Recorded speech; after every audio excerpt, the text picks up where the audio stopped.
Terkait laporan kemarin malam, kami melaporkan inisial pengacara oknum pengacara berinisial D, yang dimana dia melakukan pemukulan pada saat berada di Pengadilan Negeri Tangerang.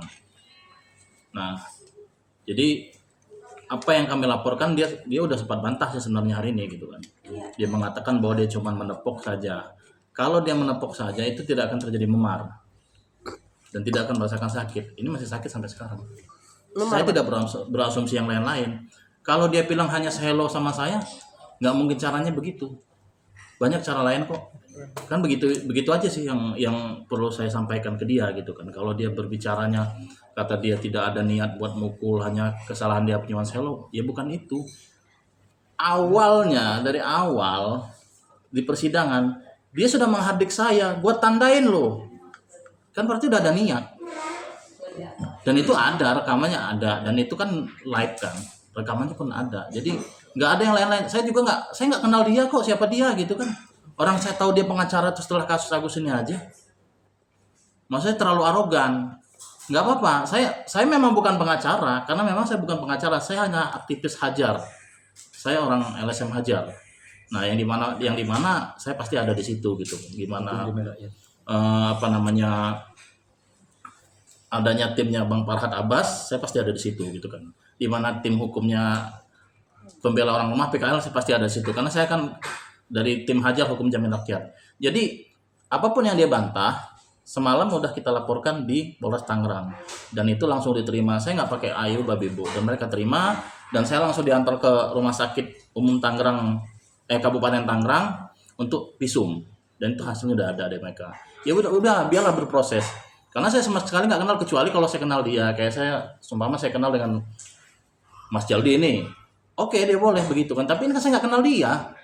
Nah, itu pun sebenarnya kalau nggak dipisah, dia akan pukul saya lagi. Orang dia mendorong saya kok, banyak yang melihat, saksinya banyak. Nah, ya udah, cuman itu aja yang perlu saya sampaikan. Oke, hanya intinya sedikit. Kalau memang dia tidak merasa memukul saya, udah nanti buktikan aja, udah itu aja. Kalau saya intinya seperti itu aja, jadi nggak terlalu banyak hal berbicara. Gitu. Seperti apa sih pemukulannya atau? Jadi gini, ya. Mendorongnya. Jadi gini. Setelah selesai sidang, setelah dia melakukan awas, gua tandain lo gitu kan. Oke, saya nggak pernah berpikir dia akan memukul saya begitu kan. Kemudian pas bubar sidang, saya minggir. Kita biasa kan kita kasih jalan orang yang mau keluar. Dia berbalik. Halo bro, nah, kuat sekali kuat banget. Yang kedua agak enggak. Itu kan saya memang pakai jas. Kalau nggak pakai jas, saya mungkin lebih parah sakitnya begitu kan. Nah, saya bilang, bapak kau mukul saya gituin sama dia. Enggak, gua nggak mukul segala macam ya biasa. Terus dia ngomong, lu mau apa kata dia? Ya bapak mau apa? Saya bilang kan sempat cekcok deh. Mungkin ditarik, mungkin ada yang misah lah gitu kan. Dia dibawa keluar. Terus itu aja yang terjadi begitu kan. Itu awalnya apa yang membuat bapak ini begitu emosi sama? Saya tidak mengerti karena pada saat itu kan di situ kan banyak sekali pendukung Agus yang teriak, yang istilahnya berbicara, ya cekcok banyak lah begitu kan. Mereka banyak berbicara di situ kan.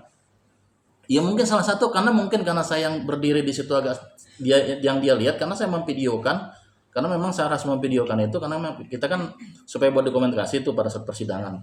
Nah, ya mungkin itu dia mengarah ke saya, makanya saya agak bingung juga. Permasalahan sama dia saya nggak ada permasalahan begitu. Seumpamanya pun kemarin ketika itu dia ketemu saya ngobrol, oke saya mungkin nggak akan bikin laporan, cuman ya nggak seperti itu sih. Dia malah seperti ya terlalu arogan menurut saya. Masa seorang pengacara seperti itu? Memar itu memar biru atau merah? Masih ada birunya juga itu. Masih ada bekas. Masih ada bekasnya, tapi ini dipegang sakit. Ya, analogikanya seperti itu kan. Kalau dia bilang di sini bukan di sini yang dia pukul. Karena saya bukan pakai tinju, bukan, pakai tangan. Dia kan badan dia kan, saya berdiri aja masih gedean dia loh. Ya jadi wajar lah kerasa sakit kan. Kalau dia berbicara itu cuman masih ada cara lain. Salaman kah atau seperti apa kayak gitu, nggak perlu pakai seperti itu menurut saya. Bang, terkait hasil visumnya kemarin itu gimana? Ya itu dokter yang udah menjelaskan dan itu memang ada bekas itu gitu kan. Ada memar itu. Bang, tadi dia juga menanyakan bahwa ini saat kejadian itu yang jatuhnya apa yang ditepoknya bang?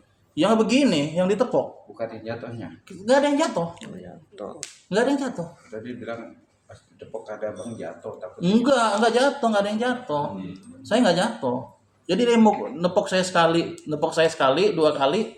Ya saya kan melawan, ya pikir saya orangnya kenapa nih begitu kan? Kenapa dia mesti begitu dengan saya? Apa salah saya sama dia? Jadi malah kayak begini lagi ngedorong saya begitu. Akhirnya sempat terjadi agak sedikit dorong-mendorong. Ya saya pikir dia langsung ditarik keluar. Saya dihalangin oleh beberapa petugas. Saya sempat akan mengejar dia, cuma saya tetap dihalangin sama mereka. Sama Nggak jatuh ya, Bang, ya? Nggak jatuh. Enggak ada yang jatuh. Oke. Ya kalau saya jatuh ya mungkin nggak bisa bangun juga kan, di situ banyak orang kan keinjak pula kan gitu. Bang, tapi kalau misalnya nanti dari pihak sana ada upaya untuk berdamai, maksudnya mediasi itu minta maaf, apakah masih tetap akan melanjutkan laporan? Itu nanti mungkin saya akan menunjuk kuasa hukum, saya akan serahkan dengan kuasa hukum saya. Ya karena dengan masalah ini sebenarnya bukan dari saya sendiri, karena memang dari keluarga saya sendiri pun kemarin kan kaget. Semua keluarga saya telepon saya, adik-adik saya telepon saya, om saya telepon saya semua gitu kan. Kenapa seperti itu? Karena mereka melihat di live. Itu kelihatan banget gitu kan. Itu aja. Kalau dari abang mungkin gimana bang? Kepinginannya bang memang diproses hukum atau Ya ikutin aja lah prosesnya, katanya kan dia orang hebat kan, gitu aja. Kan dia tadi berkor-koran seperti itu. Udah itu aja. Untuk Bang Rizal sendiri melihat ke posisi saat kejadian Tadi itu? kan sempat dicoret juga kan sama sana untuk pengacara inisial R. Oke ya. Sidang kemarin itu sempat terjadi kegaduhan ya. Ada beberapa oknum pengacara di sini tuh yang gerbak-gerbak meja persidangan. Itu kan contoh suatu oknum pengacara yang tidak etis ya. Dia tidak bisa menunjukkan 577 surat kuasa pada sidang pertama. Hakim tidak sama sekali tahu 577 surat kuasa itu, yang ditunjukkan kepada majelis hakim itu hanya 2 ya. Untuk saudara PB dia berkuar-kuar bahwa ada 500 surat kuasa yang telah disahkan oleh majelis. Surat kuasa yang mana? Nggak ada kan? Yang hanya diajukan dalam gugatan itu hanya 2 orang ya. Kemudian dia mencabut gugatan, mencabut kuasa. Agus telah dipermainkan ya dalam persidangan ini ya. Dia datang ke Pengadilan Negeri Tangerang jauh-jauh, kemudian gugatannya dicabut. Ingat ya, di dalam posita gugatannya itu apa? Poin 3, menghukum tergugat 1 untuk membayar ganti kerugian secara material dan imaterial ya.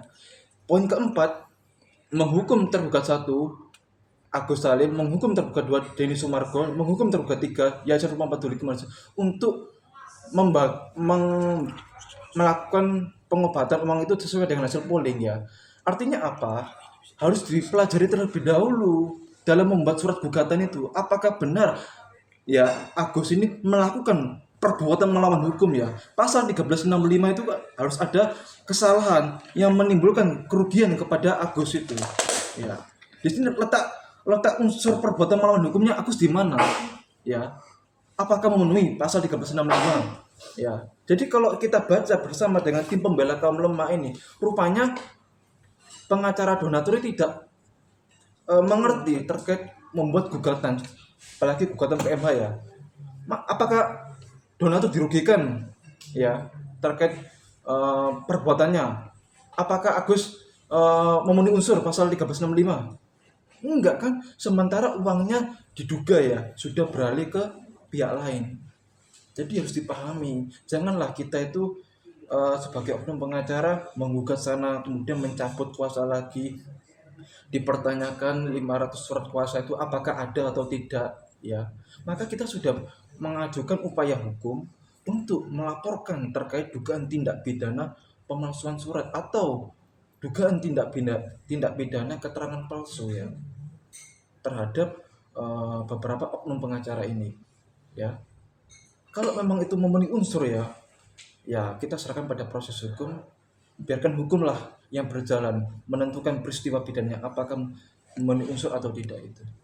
Tapi kemarin kan Selain pemukulan yang dilakukan oleh oknum pengacara kepada Mas Denny Irawan ini ya, ada laporan polisi terkait dugaan tindak pidana pemalsuan surat pasal 263 KUHP dan memberikan keterangan palsu di hadapan majelis hakim pejabat sini. Jadi ada peristiwa pidana yang kita laporin ya. objeknya kan akta otentik yaitu surat kuasa. Kita pertanyakan itu, apakah 577 surat kuasa itu ada atau tidak? Apakah benar dari keseluruhan ini 500 orang memberikan kuasa kepada oknum pengacara ini? Kalau memang ada, tunjukkan donaturnya siapa saja gitu. Tidak semua orang itu setuju menggugat Agus. Ya, harus diperhatikan. Bisa saja donatur mengikhlaskan, ya udahlah uangnya sudah di sana. Nggak semuanya loh menggugat itu. Harus dipahami betul. Janganlah berkoar-koar ya menuduh saya sebagai pengacara yang walaupun kita menghargai lah mereka adalah pengacara senior ya. Kita menghargai, tapi sikap-sikap mereka dalam persidangan kemarin sempat terjadi perbuatan diduga pemukulan, ya itu kita sangat kecewa gitu. Kita tidak emosi, tenang-tenang saja gitu ya. Iya, kita serahkan pada proses hukum lah gitu. Saya tidak mau mendahului ya hukum. Bang, tadi abang kan menyebut katanya ada dua saksi ya, nota kuasa hukum ya, kuasa. Tapi kan dia juga tadi membawa beberapa gondol, Iya. ya kan bukti-bukti bahwa dia dikuasai oleh Iya. donatur itu gimana Bang? Ingat ya, sidang pertama itu tanggal 8 Januari 2025 ya. Kita bersama rekan advokat sejawat kita Mas Raffi Unggul Pambudi, sarjana hukum, magister hukum. Ya kita sudah cek, hanya 2 yang diajukan, tetapi 500 kuasa itu tidak ada sama sekali. Bahkan persidangan pun ya kita lihat, ada nggak 500 kuasanya itu? Tidak ada. Nggak ditunjukkan kepada majelis hakim. Apakah benar menunjuk pengacara untuk menggugat? Tidak semuanya loh, donatur itu setuju menggugat Agus. Bisa saja, ya sudahlah, uangnya sudah diterima oleh Agus, diikhlaskan saja gitu. Dia menggugat Agus, mencabut gugatannya. Ini sama saja mempermainkan persidangan. Artinya telah terjadi beberapa tindakan-tindakan yang tidak sesuai gitu loh. Tadi juga